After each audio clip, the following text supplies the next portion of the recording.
जय हिंद दोस्तों। कैसे हैं आप लोग। तो आज हम बात करने वाले हैं साल 2019 में आई एक कन्नड़ा हॉरर फिल्म गिमिक के बारे में।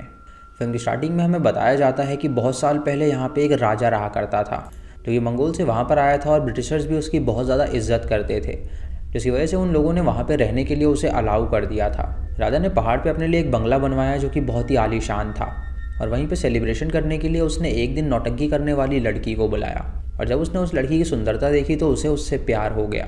इसीलिए उसने उससे शादी कर ली और उस महल की मालकिन वो बन गई।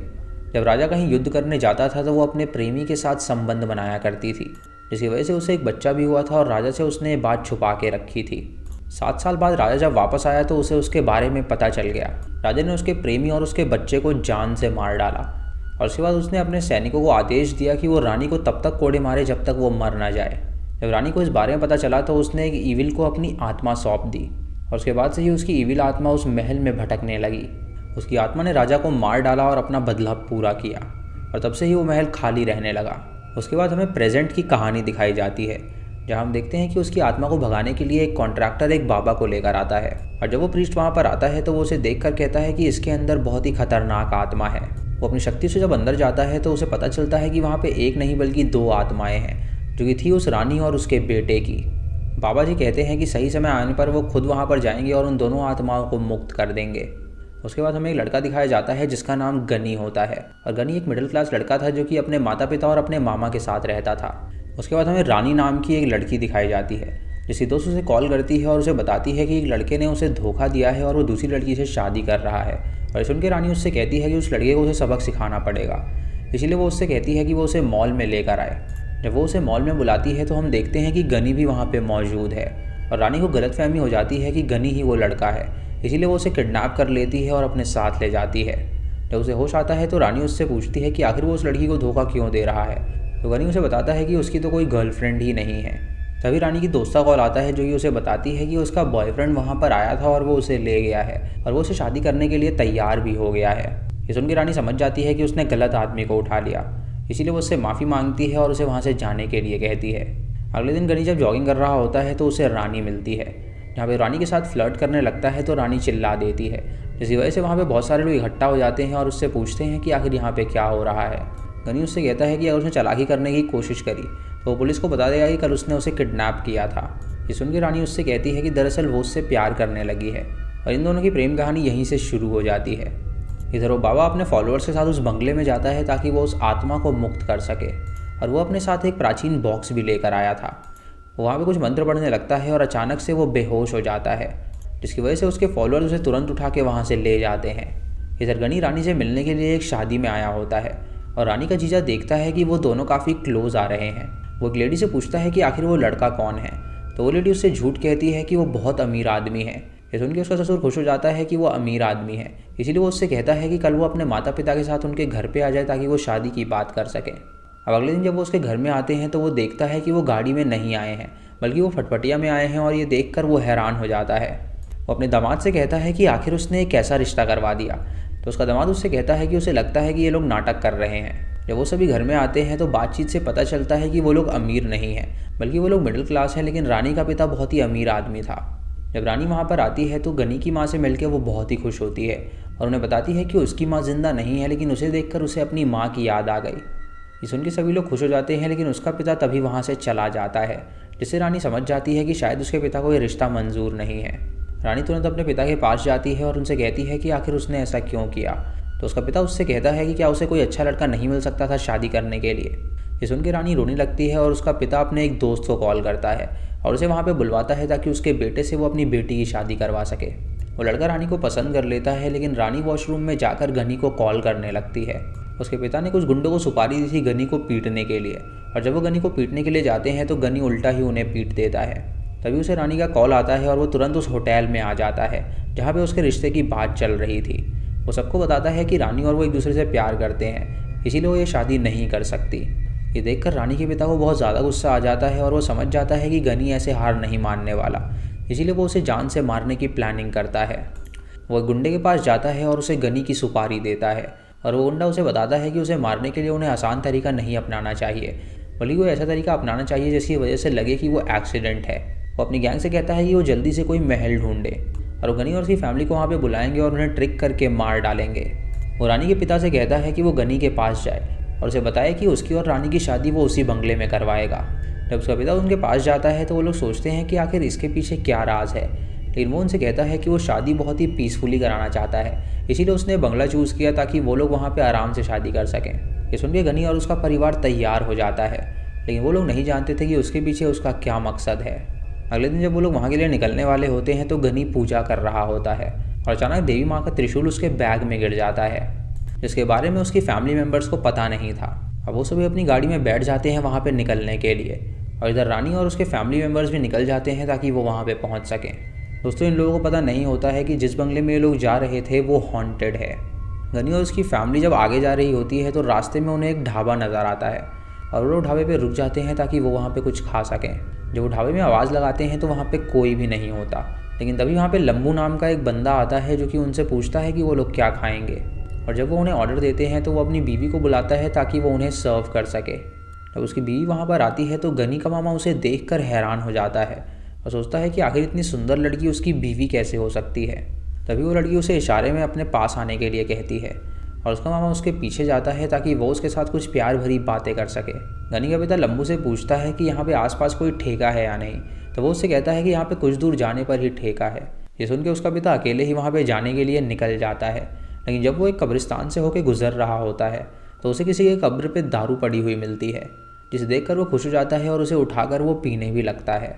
इधर गनी और उसकी माँ उस रेस्टोरेंट में ही होते हैं और गनी अपनी माँ से कहता है कि वो अपने पिता को ढूंढने के लिए जा रहा है और कुछ देर में वो आ जाएगा। गनी जब उसे ढूंढने के लिए जाता है तो अचानक से उसके सामने एक बंदा आ जाता है जो कि उससे कहता है कि आखिर वो यहाँ पे क्या कर रहा है। गनी उससे कहता है कि वो अपनी फैमिली के साथ यहाँ पे आया था खाना खाने के लिए, लेकिन वो बंदा उससे कहता है कि यहाँ पे आसपास कोई रेस्टोरेंट है ही नहीं। ये सुन के वो हैरान हो जाता है और उससे पूछता है कि आखिर वो ऐसा कैसे कह सकता है। तो बंदा उसे बताता है कि यहाँ पे भूत घूमते रहते हैं। अगर उसे यकीन नहीं आ रहा है तो दोबारा वहाँ पे जाए और देखे कि वहाँ पे कुछ भी नहीं है। गनी उसकी बात पे विश्वास नहीं करता और वहाँ से चला जाता है और हम देखते हैं कि वो बंदा दरअसल भूत है। इधर उसकी माँ जब अकेली होती है तो वो लंबू के पास जाती है उससे खाना मांगने के लिए, लेकिन वो देखती है कि लंबू एक आत्मा है और उसे देखकर वो डर जाती है। इधर उसका पिता जब दारू पी रहा होता है तो वहाँ पे भी एक आत्मा आ जाती है जो कि उस पर वार कर देती है और वो भी वहाँ से भाग निकलता है। इधर उसका मामा जब लंबू की बीवी के साथ खेल रहा होता है तो अचानक से लंबू की बीवी गायब हो जाती है और ये देखकर वो बहुत ज़्यादा डर जाता है और वो भी वहाँ से भाग निकलता है। जब गनी वापस ढाबे के पास पहुँचता है तो देखता है कि वो ढाबा ही गायब हो चुका है और ये देखकर वो हैरान हो जाता है और अपनी माँ को ढूंढने लगता है, लेकिन उसे उसकी माँ कहीं पर भी नज़र नहीं आती। तभी उसकी तरफ उसके सारे फैमिली मेम्बर्स आ जाते हैं और वो सभी वहाँ से भाग निकलते हैं और पहाड़ पे उन्हें एक महल नज़र आता है जिससे वो समझ जाते हैं कि यही वो महल है। इसीलिए वो तुरंत उस महल के अंदर चले जाते हैं और सो जाते हैं।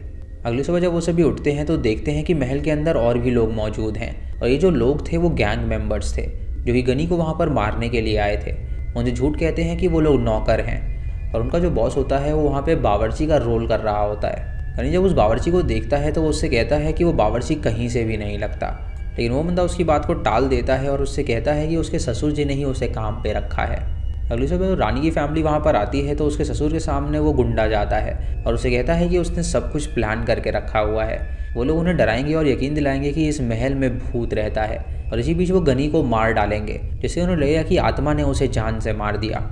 उसके बाद गनी की माँ जब पूजा कर रही होती है तो वो देखती है कि माता का त्रिशूल भी वहाँ पर आ गया है। ये देखकर वो खुश हो जाती है और समझ जाती है कि माता उनका साथ देना चाहती है। उसके बाद गनी और रानी की सगाई कराई जाती है और वो दोनों बहुत ही ज़्यादा खुश होते हैं। रात को जब रानी अपने कमरे में होती है तो अचानक से उसका दरवाज़ा अपने आप खुल जाता है। ये देखकर वो बहुत डर जाती है और कैंडल लेकर वहाँ पे जाने लगती है, लेकिन तभी अपने सामने वो एक आत्मा को देखती है और बेहोश हो जाती है। अगली सुबह गनी की माँ उसे बेहोशी हालत में देखती है तो वो गनी को इस बारे में बताती है और गनी उसे लेकर आता है, जहाँ रानी सबको बताती है कि उसने कल रात यहाँ पे किसी की आत्मा को देखा। ये सुनकर सभी लोग डर जाते हैं और उन्हें पता चलता है कि इस महल में ज़रूर कोई भूत रहता है, लेकिन वो लोग ये बात नहीं जानते थे कि उन्हें डराने के पीछे वो गैंग है जो कि नकली भूत बनने का नाटक कर रहे हैं और उन्हें डराने की कोशिश कर रहे थे। इधर उस बाबा को होश आ जाता है और वो अपने फॉलोअर से कहता है कि उसने उन दोनों आत्माओं को उस बॉक्स में बंद कर दिया है, तो वो जल्दी से वहाँ पर जाएँ और उस बॉक्स को लेकर आ जाएँ। इधर रात को वो सभी गनी को भी डराने की कोशिश कर रहे होते हैं, लेकिन गनी बिल्कुल भी नहीं डरता था। इधर उसका मामा जब स्टोर रूम में दारू पी रहा होता है तो वो उस बॉक्स को देख लेता है और उसे जिज्ञासा होने लगती है कि आखिर उसके अंदर क्या होगा। वो उस बॉक्स को खोलने की कोशिश करता है लेकिन वो बॉक्स उससे नहीं खुलता। जब वो अपने कमरे की ओर जा रहा होता है तो अचानक से उसके सामने एक भूतनी आ जाती है, जिसे देखकर वो डर जाता है और रात भर नहीं सोता। अगले दिन वो गनी को इस बारे में बताता है तो गनी उससे कहता है कि यहाँ पे जो भी उन्हें भूत नज़र आ रहे हैं वो असली नहीं है, क्योंकि उसने यहाँ के नौकरों की बात सुनी थी, जिससे उसे पता चल गया था कि वो सब यहाँ पे नाटक कर रहे हैं, लेकिन वो ये नाटक किसे कहने में कर रहे हैं उन्हें नहीं पता। रात को वहाँ पे बाबा का फॉलोअर आता है उस बॉक्स को ले जाने के लिए, लेकिन उसे देखकर गनी के पिता और मामा को लगता है कि शायद वो चोर है, इसीलिए वो उस पर अटैक कर देते हैं, जिससे वो बेहोश हो जाता है। वो रात जो थी वो पूर्णिमा की रात थी, जिसकी वजह से उस बॉक्स पर जब रोशनी पड़ती है तो अचानक से वो आत्मा रिलीज़ हो जाती है। इधर वो सभी मिलकर गनी को मारने की कोशिश करते हैं, लेकिन गनी उनका सामना करता है और उनसे लड़ने लगता है। अब उस घर में वो लोग माँ बेटे की आत्मा को देखने लगते हैं, जो कि पहले उस बॉक्स में बंद थे लेकिन अब वो रिलीज़ हो गए थे। गनी का ससुर गुंडे को कॉल करता है और उससे पूछता है कि उसने चाइल्ड आर्टिस्ट कब ले आया, तो वो उससे कहता है कि उसकी टीम में कोई चाइल्ड आर्टिस्ट है ही नहीं।